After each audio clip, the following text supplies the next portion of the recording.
Welcome to my channel CA Guides Education, and today we are going to discuss about who are the users of the financial statements and the different needs or the requirements of the financial statement users. Okay, तो first में हम देख लेंगे list of the users of the financial statements कौन कौन है. First है में investors, then we have the employees and the trade unions, then the suppliers and creditors, then the lenders, again customers, and then government and the other agencies, and last of all the public in general. ठीक है, तो first the investors से हम start करते हैं.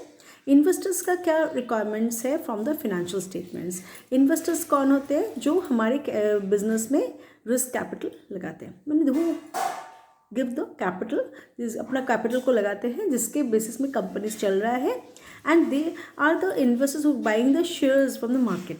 तो वो जब इन्वेस्टमेंट करेंगे कोई भी शेयर्स में, they first know the position of that company.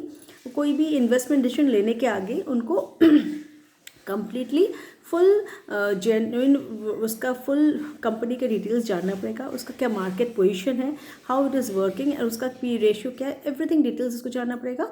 तो फिनेंशियल डिसीजन लेने के आगे ऐसा कोई इन्वेस्टमेंट कौन से शेयर्स को उसको खरीदने हैं, कब तक होल्ड करने हैं और कब सेल करने हैं, तो these are the decisions investor has to take. तो उसको बहुत ही जुडिशियसली हर डिसीजन को लेना पड़ेगा. उसलिए he has to see the financial statements, financial health of the company before investing. Okay, and now when we speak of the owners, again the proprietors and the partnership in form of business, they also provide the capital. In that case they have to know what is the condition of the company's financial health, so whether that unit they will pursue anymore or whether they have to stop that unit working.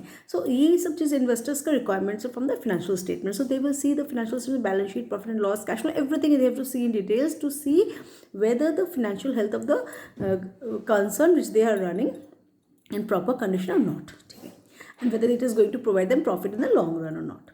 Second we come to the employees and the trade unions. ठीक है, अभी employees को क्या देखना पड़ेगा? The employees will see whether the employer or the concern they are working, whether they are able to get the remuneration from the other, उनका retirement benefits pay कर सक रहा है कि नहीं कंसर्न, एंड अदर डिफरेंट उनका जो claims है from the company, whether it is able to meet those needs और नॉट. यूनियन को, ट्रेड यूनियंस को भी देखना है कि उनका बाकी जितने क्लेम्स है कि जो वो चाह रहे हैं वो सब फुलफिल हो रहा है कि नहीं. तो these are the needs of the employees from the concern. The employees को वो सब चीज़ फाइनेंशियल इंफॉर्मेशन गैदर करने की, whether the company will be able to meet their remuneration, everything. ठीक है, then we go to the lenders. अभी lenders को देखना है, कोई भी कंपनी में वो lend करने जाएगा, उसके बाद देखिए whether to give loan to that particular company or enterprise or not. तो वो कैसे करेगा देखने के लिए उसका financial health कैसा है, whether it is going to मैंने वो अपना ड्यू डेट में अपना लोन पेमेंट कर सकेगा along with the interest or not. ठीक है, और उसका पास्ट हिस्ट्री क्या है, रिकॉर्ड्स के ऊपर देखेगा कि ऐसे वो उसके मीटिंग कंडीशंस कैसे, weather he has any history of not meeting any it's of his loan, ऐसे सब फुल डिटेल्स को financial condition of the business का पता चलेगा, और उसके बेसिस में वो लोन देगा उस कंसर्न को या कंपनी को. ठीक है, then we have the see the suppliers और the creditors. Same case, the suppliers and creditors को भी जानना है कि वो कंसर्न या कंपनी इज कोई उसका हिस्ट्री में है कि पेमेंट करने में कोई लैगिंग है कि नहीं, whether the company will be able to meet its due date में अपना पेमेंट कर देगा, और प्लस साथ में उसका कुछ भी ड्यूज बाकी है पेमेंट किया है कि नहीं, ऐसे रिकॉर्ड्स में कुछ है कि नहीं.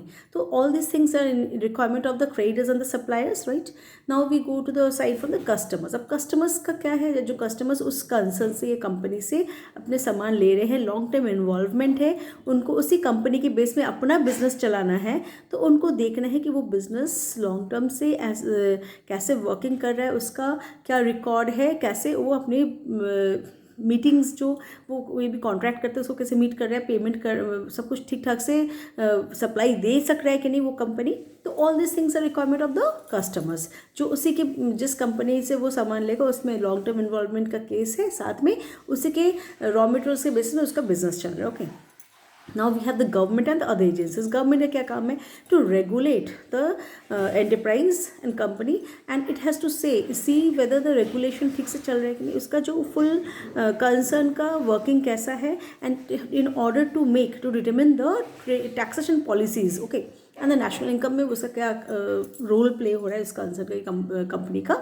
सो we can say the government and the agencies will see whether the condition of the company or concern is in a perfect order or not, whether it is meeting all the obligations it has towards the regulatory bodies, as well as the whether it is paying the taxation part or not. Everything information is required by the government and other agencies. Now last we say the public at general. Public को देखना है कि वो enterprise का क्या development हो रहा है, whether it is meeting the employment opportunities or not, whether it is providing social recognition है कि प्लस वो किस तरीके से सोसाइटी को हेल्प कर रहा है. तो these are the requirements of the public in general. Okay, whether वो कोई हिंड्रेंस कर रहा है कि नहीं to the social awareness of the company. And we see as a whole कि पब्लिक को देखना है कि कोई कंपनी का कोई ऐसा कोई काम नहीं है जो as a whole is harming the society. ठीक है, तो we can say these are the uses of the financial statements of any concern and the various requirements of the financial statements users. Thank you.